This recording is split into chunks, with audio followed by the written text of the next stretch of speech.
presidente, mi última pregunta. Esta pregunta yo quisiera, si es posible, con todo respeto, que se quitara la investidura presidencial, la dejara en su perchero presidencial y me la respondiera usted como licenciado en ciencia social. Usted aquí nos presentó en este espacio un análisis de géneros de opinión. Le comparto con usted datos de mi gran reportaje para titularme como maestro en la Escuela de Periodismo Carlos Septién García, y estos datos son pues de la empresa Parametría.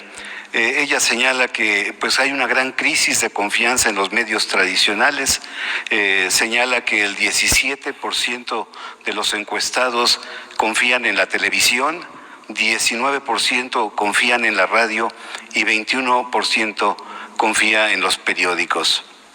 Igual, presidente, tengo este dato de Edelman Trust que dice que pues México es uno de los 20 países del mundo con mayor desconfianza en sus medios. Presidente, la otrora prensa oficial del neoliberalismo opta por el papel fácil de víctima, de acusar que desde el poder del Estado, del poder del gobierno, se le golpea, o bien, como dice Sergio Sarmiento, admite que se le está golpeando, que usted no es el más golpeado, que no es usted el más atacado. ¿Qué opinión le merece a usted como licenciado en ciencia social? No, pues mire, es muy fácil de contestarle a Sergio Sarmiento. Él escribe en el Reforma y le dan una entrevista en 8 columnas, o mejor dicho, en la primera plana, en el Universal. ¿Cuándo se había visto eso? Díganme. Si eso se veía en el gobierno del presidente Peña o del presidente Calderón. No. Ahora se están agrupando toda la prensa conservadora y están en una campaña en contra del gobierno. Pero ya lo expliqué hace 2 días o ayer. Nosotros tenemos ventajas. Primero,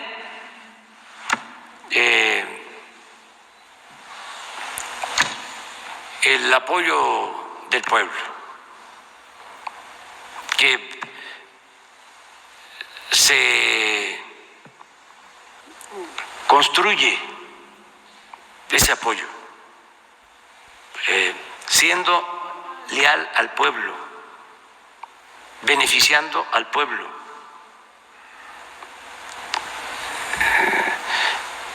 Así se tiene el respaldo del pueblo. Eso es el cimiento, esa es la base para poder llevar a cabo una transformación. ¿Qué sucedió cuando el presidente Madero? Los mismos conservadores porfiristas se encargaron de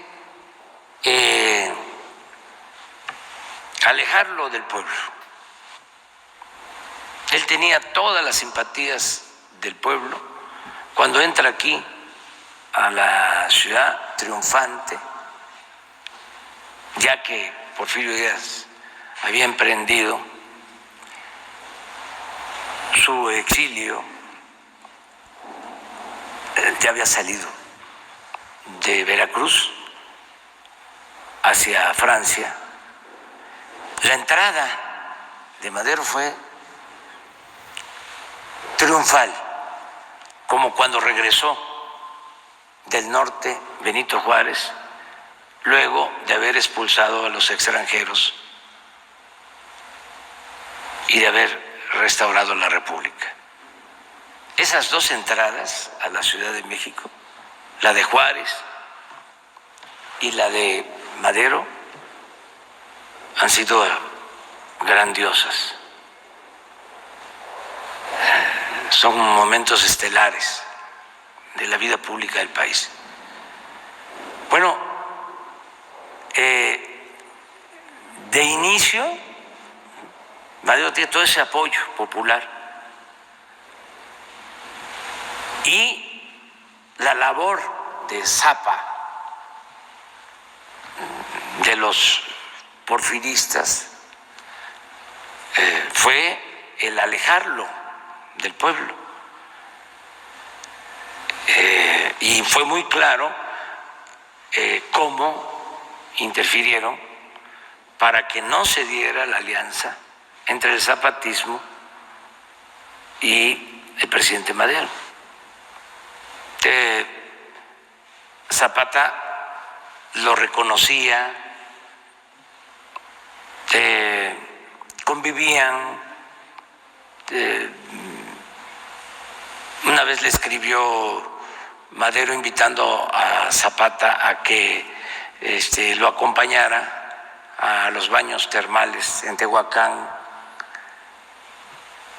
y estaban hablando y buscando la paz, llegar a un acuerdo sobre el tema agrario, y estaba el gobierno interino de León de la Barra dedicado a romper esa alianza, al grado de que estaba hablando en Morelos el presidente Madero con Zapata, estaban llegando a acuerdos, y irrumpe el ejército para enfrentar a zapatistas. Entonces se fue quedando sin el apoyo popular. Acuérdense que el plan de Ayala es no solo la demanda de la entrega de la tierra a los campesinos, sino es también el desconocimiento a Madero y el reconocimiento a Pascual Orozco. O sea, ruptura completa. Entonces se queda Madero sin base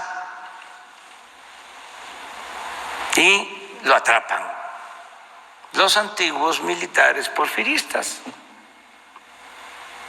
los que habían encabezado las misiones para reprimir a los mayas, a los yaquis, Blanquet, Huerta,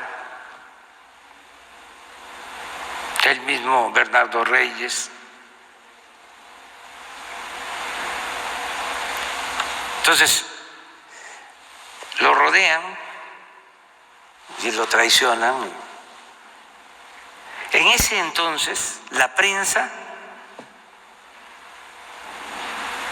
también porfirista, de ahí viene la frase durísima que nunca se la perdonaron de Gustavo Madero, porque con Porfirio Díaz no había libertad de expresión.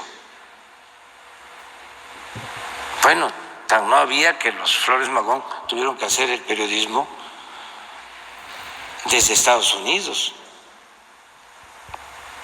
Y Daniel Cabrera, del hijo del Ahuizote, pues vivía en la cárcel de Belén, la antigua cárcel de la Ciudad de México. Filomeno Mata, todos ellos. Entonces, cuando surge el movimiento maderista, como él era un hombre bueno, que creía realmente en la libertad, se desatan todos los periódicos que estaban controlados por el régimen dictatorial, se vuelven independientes, y emprenden una campaña de desprestigio en contra del presidente Madero. Casi todos. Y de ahí viene la frase de Gustavo Madero: le muerden la mano a quien les quitó el bozal. Esa no se la perdonaron porque no ha habido un asesinato tan inhumano como la tortura y muerte de Gustavo Madero. Entonces, ¿cuál es la enseñanza? No darle la espalda al pueblo, no separarnos del pueblo, no divorciarnos del pueblo si queremos transformar, porque si no, no resistimos. Esa es una lección, una gran enseñanza. La segunda, porque son otros tiempos, es de que ahora afortunadamente contamos con las redes sociales. Antes nada más eran los periódicos. Entonces, nosotros padecimos de un cerco informativo. O no existíamos, podíamos llenar el Zócalo. Y en el Reforma no sacaban nada. O no existíamos o eran campañas de desprestigio en contra de nosotros. Y no teníamos cómo defendernos porque no había derecho de réplica. De repente surgen las redes sociales. Estamos hablando de 10 años para acá, o menos. Yo recuerdo que la primera vez que utilicé el Twitter para replicar fue en contra de un editorial que me dedicó el periódico El País de España. Titularon el editorial Obrador, un lastre. Esto después de la elección del 2012. Por eso estoy hablando de hace 8 años, ¿no? Porque era una gran cargada a favor de Peña y ya era apostar a liquidarnos, porque la actitud del país en contra de nosotros y porque su lambisconería con el régimen, pues estaban las empresas españolas en México en su apogeo, con Calderón, Repsol, y con Peña, OHL. Iberdrola y todos. Bueno, entonces ahora ya se cuenta con las redes. Hay quienes se enojan porque también en las redes pues existen campañas pagadas con los bots, pero con todo, cualquier ciudadano puede expresarse.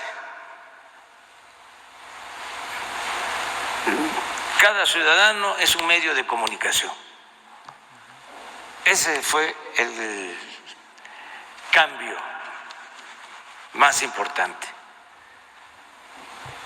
Entonces, no es esperar a que publiquen la carta aclaratoria en el Universal, en el Excelsior, en el Reforma, porque no lo van a publicar, o lo van a publicar 3, 4, 5, 10 días después de que pegaron el golpe,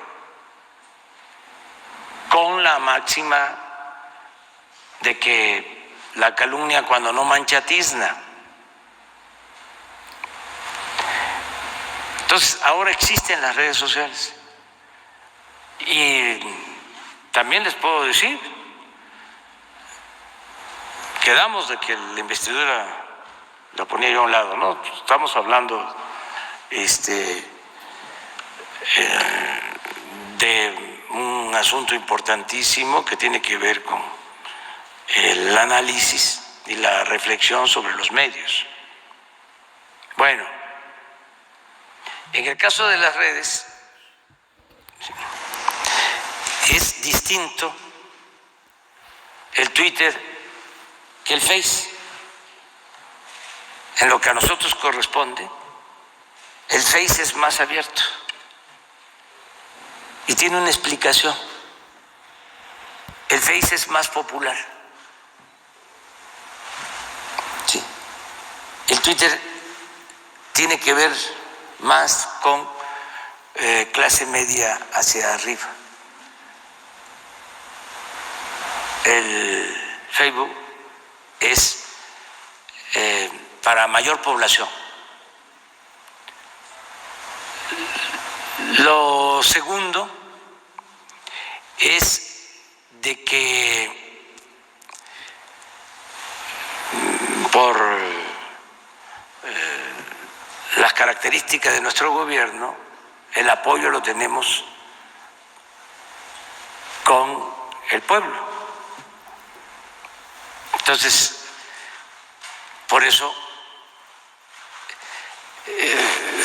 lo que publicamos en Face tiene mucho más impacto, es decir, se extiende más, se reproduce más que lo de Twitter, que es más limitado.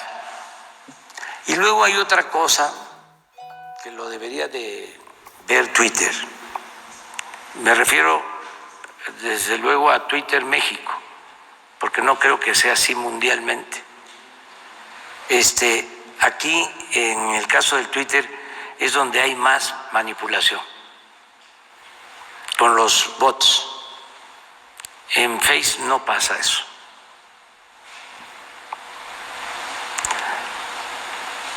Sin embargo, con todo, ¿sí?, son benditas redes sociales. Y lo tercero que nos ayuda mucho son estas conferencias.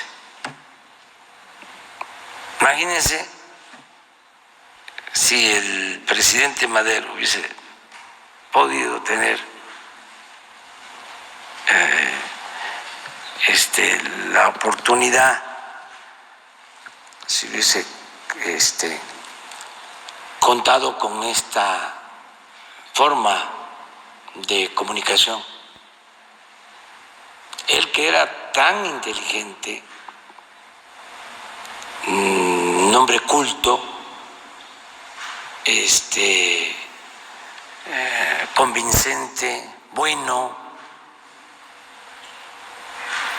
hubiese podido, ¿no?, contrarrestar a toda esa pandilla de rufianes, ¿no?, que lo atacaban y que terminaron quitándole la vida. Entonces, ese es el fenómeno. Desde luego, nosotros vamos a ejercer nuestro derecho de réplica, tenemos que informarle a la gente, tenemos que aclarar, argumentar, sin censura. sin que ningún periodista, ningún medio de comunicación sea censurado, sin que nadie sea perseguido, sin que a nadie se le quite su programa, como pasaba anteriormente, cuando Calderón se acabó el programa de José Gutiérrez Bilbao, lo arruinaron.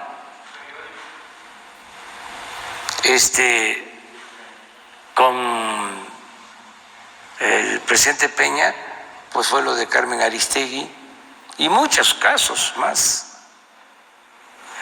Estaban completamente cerrados. Yo les puedo aquí contar de cómo nos censuraban. Una vez les dije de que fui a un programa de radio aquí en la ciudad y me estaban entrevistando y de repente el dueño habló con el conductor del programa de radio para que me cortara. Y nos fuimos a comerciales, así como le llaman, vamos a la publicidad, y ya no regresamos. Y el pobre conductor estaba que temblaba porque le dijo el dueño: si lo sigues entrevistando te corro. Y entonces pues yo le dije: no te preocupes, no tienes por qué arriesgarte, cuida tu trabajo. O sea, yo me voy ya. Y él también, pues, muy incómodo conmigo, porque incluso llevaba tiempo buscando entrevistarme. Y ese día, porque todavía dijo: ya, vamos a seguir hablando, todos los que tengan que preguntar algo, que llamen por teléfono, aquí está Andrés Manuel López Obrador. Y de repente un ayudante llegó y que le hablaban: ya vamos a regresar, y ya no regresamos. En otra ocasión en Guanajuato, también un conductor de radio decía: oiga, usted habla así un poco como Sarmiento, ¿no?, de que no se le entrevista y que se le tiene bloqueado. Yo le invito a mi programa de radio y concertamos una entrevista por teléfono con el conductor. Y como a la semana me mandó a decir que lo habían corrido por mi entrevista y que sí, tenía yo razón. Y así muchas. Una vez un periodista famosísimo, allá cuando empezábamos, llegó a Tabasco en una estación de radio y me hizo una entrevista, pero grabada. Yo pensaba que estábamos en el aire, ¿no? Que era en vivo. No, la grabó, nunca la pasó, nunca. Ese era el periodismo, ¿no? Pero ahora son paladines de la libertad.